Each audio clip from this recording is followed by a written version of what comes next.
آج سے کچھ سال پہلے کی بات ہے کہ سیف نام کا ایک لڑکا ہوتا تھا۔ کہتے ہیں کہ اس پر کسی بھٹکتی روح کا سایہ تھا۔ آخر اس پر یہ سایہ کہاں سے ہوا اور کیسے ہوا؟ اپنی زندگی کا دکھ بھرا واقعہ سیف کے فادر نے ہمیں شیئر کیا۔ وہ کہتے ہیں کہ میں نہیں چاہتا جو غلطی میرے بیٹے نے کی تھی وہ غلطی اور بھی کوئی کرے۔ میرا نام احمر ہے، میں سیف کا والد ہوں۔ میرے گھر کے پیچھے ایک بہت پرانا قبرستان تھا جو انگریزوں کے زمانے کا بنا ہوا تھا، جس میں آج بھی انگریزوں کی قبریں موجود ہیں۔ میرے گھر کی کھڑکیاں اسی قبرستان کی طرف کھلتی تھیں اور میرے گھر کی چھت سے بھی یہ خوفناک قبرستان نظر آتا تھا۔ سیف کے کمرے سے بھی اس قبرستان سے چلنے والی ہوا کا گزر ہوتا تھا۔ اس کے کمرے سے بھی یہ قبرستان صاف نظر آتا تھا۔ اس وقت سیف بی اے کا اسٹوڈنٹ تھا۔ روزانہ لیٹ نائٹ اسٹڈی اس کی روٹین تھی۔ ایک رات تقریباً 2:30 بجے سیف کھڑکی کے پاس رکھے ٹیبل پر بیٹھ کر اسٹڈی کر رہا تھا۔ کھڑکی کے باہر جھانکنے پر دور دور تک کوئی بھی نظر نہیں آ رہا تھا۔ اس رات قبرستان میں ایک خوفناک خاموشی تھی۔ پھر اچانک سے پرندوں کے زور زور سے ادھر ادھر اڑنے کی آوازیں آنے لگیں۔ پرندے کافی بے چینی سے اڑ رہے تھے۔ اچانک کتے بھونکنا شروع ہو گئے، جیسے کسی عجیب مخلوق کو دیکھ لیا ہو۔ ان عجیب آوازوں سے پریشان ہو کر سیف کھڑکی بند کرنے کے لیے اٹھا تو اس نے ایک ایسا منظر دیکھا جس نے اس کی زندگی بدل دی۔ سیف نے دیکھا کہ ایک عورت میلی کچیلی چادر پہنے ہوئے ہے اور کتے اس کو گھیر کر اس پر بھونک رہے ہیں۔ وہ عورت قبرستان کی طرف جا رہی تھی۔ سیف انسانیت کے ناطے کہ شاید اس عورت کو مدد کی ضرورت ہے، کافی حیرانی کے ساتھ اپنے گھر سے نکلا اور اس کے پیچھے گیا۔ اتنی دیر میں وہ عورت قبرستان کے اندر جا چکی تھی۔ سیف نے سوچا کہ میں اس عورت کو روکتا ہوں کہ اس وقت قبرستان میں جانا ٹھیک نہیں ہے، مگر اس کو ڈر بھی لگ رہا تھا۔ بس پھر وہی ہوا جو نہیں ہونا چاہیے تھا۔ سیف اس قبر کے پاس پہنچ گیا جس کے پاس وہ عورت کھڑی تھی۔ سیف کی طرف اس کی بیک سائڈ تھی۔ سیف اس عورت کے بالکل سامنے کھڑا تھا۔ سیف نے اس عورت سے پوچھا کہ وہ کون ہے اور اتنی رات کو قبرستان کیوں آئی ہوئی ہے۔ اس پر اس عورت کے جواب کی بجائے انسانی ہڈیاں چھٹکنے کی آوازیں آنے لگیں۔ اس عورت نے بغیر سیف کی طرف مڑے اپنی پوری گردن پیچھے گھما لی۔ اس کا خوفناک چہرہ سیف کی طرف تھا اور باقی باڈی دوسری طرف تھی۔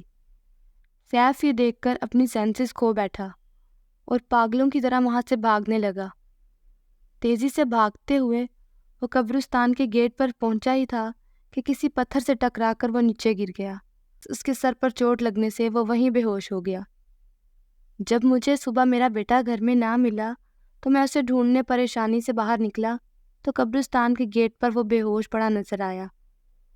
میں اس وقت بہت گھبرا گیا اور سیف یہاں کیسے آ گیا اور وہ کب سے یہاں ہے، بہت سے سوال میرے ذہن میں چل رہے تھے۔ میں نے گلی کے کچھ لوگوں کے ساتھ مل کر سیف کو گھر پہنچایا۔ کچھ دیر بعد جب اسے ہوش آیا تو اس نے رات کو ہونے والا سارا واقعہ ہمیں بتایا۔ پھر اسی دن سے اس کی طبیعت خراب رہنے لگ گئی۔ ہم نے اس کو بہت سمجھایا کہ وہ ان بارے میں نہ سوچے، مگر وہ مجبور ہو چکا تھا۔ اسے عجیب عجیب سے دورے پڑنے لگے۔ اس کی راتوں کی نیندیں اڑ گئیں۔ وہ ہر وقت خوف زدہ رہتا تھا۔ وہ کہتا تھا کہ اس کے کمرے کی چھت سے خون ٹپکتا ہے اور وہ عورت اس کے خواب میں آتی ہے۔ اس ڈر سے وہ رات کو سو نہیں سکتا۔ اسی طرح دن گزرتے گئے اور پھر ایک دن سیف اپنے کمرے سے باہر نکلا تو اس کے کپڑے کافی میلے اور پھٹے ہوئے تھے، جیسے خود کو کسی سے بچا رہا ہو۔ اس کے چہرے پر، گردن پر، ہاتھوں پر ناخنوں کے نشانات تھے۔ میں اس کی یہ حالت دیکھ کر بہت گھبرا گیا اور فوراً اس کے پاس جانے کے لیے اٹھا کہ اچانک اس کے پاس سے ہڈیاں چھٹکنے کی آوازیں آئیں اور سیف نے اسی قبرستان والی عورت کی طرح بغیر میری طرف مڑے اپنی گردن گھما لی۔ اب اس کی گردن میری طرف تھی اور باقی باڈی دوسری طرف۔ اس کو اس طرح دیکھ کر تو میرے پیروں کے نیچے سے زمین ہی نکل گئی، اور پھر میری آنکھوں کے سامنے سیف زمین پر گر گیا اور وہیں دم توڑ گیا۔ میری اب سبھی سے یہی گزارش ہے کہ اگر کبھی آپ کو ایسا کچھ نظر آئے تو پلیز بھول کر بھی اس کے پیچھے مت جائیں۔ اب چلتے ہیں ہم اپنی دوسری کہانی کی طرف۔ یہ واقعہ حیدر نام کے ایک لڑکے کے ساتھ پیش آیا۔ حیدر کی عمر 17 سال تھی۔ وہ کہتا ہے کہ ایک رات 3 بجے میری آنکھ کھل گئی۔ میں کمرے میں بالکل اکیلا تھا۔ میں نے دوبارہ سے سونے کی کوشش کی مگر مجھے بالکل نیند نہ آئی۔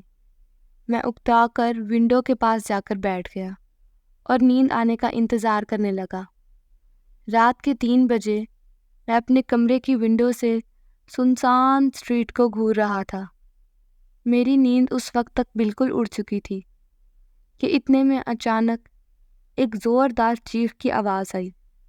وہ چیخ اتنی المناک تھی کہ مجھے گوز بمپس آنے لگے۔ اس کے بعد ہر طرف سناٹا تھا۔ وہ ایسا سناٹا تھا جو پہلے کبھی نہیں فیل ہوا۔ یہ سناٹا اس چیخ سے بھی زیادہ ڈرا رہا تھا۔ کچھ منٹ تو میں ونڈو سے باہر گھورتا ہی رہا کہ اسی امید پر کہ شاید کچھ نظر آ جائے، مگر ہر طرف اندھیرا ہی اندھیرا تھا۔ پھر کچھ ہی دیر بعد مجھے اپنی ونڈو کے باہر کچھ موومنٹ فیل ہوئی۔ جب میں نے اس کو غور سے دیکھا تو میری سانس ہی اٹک گئی۔ ونڈو کے باہر اندھیرے میں ایک خوفناک چہرہ نظر آیا۔ وہ چہرہ آنکھوں کے بغیر تھا۔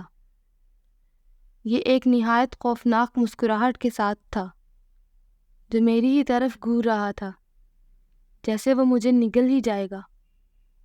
میں چیخنا چاہتا تھا مگر میرے گلے سے کوئی آواز ہی نہ نکلی۔ میں پتھر بن کر وہاں کھڑا رہا اور اس خوفناک چہرے کو گھورتا رہا۔ پھر جیسے کوئی خواب کا سلسلہ ٹوٹا ہو اور وہ چہرہ اچانک غائب ہو گیا۔ میں کانپنے لگا۔ میری ہارٹ بیٹ بہت تیز ہو گئی تھی۔ میں نے خود کو یقین دلانے کی کوشش کی کہ میں کوئی خواب دیکھ رہا تھا، لیکن مجھے اپنی ونڈو کے گلاس پر گیلی انگلیوں کے نشانات نظر آئے اور مجھے یقین ہو گیا کہ یہ میرا خواب نہیں تھا۔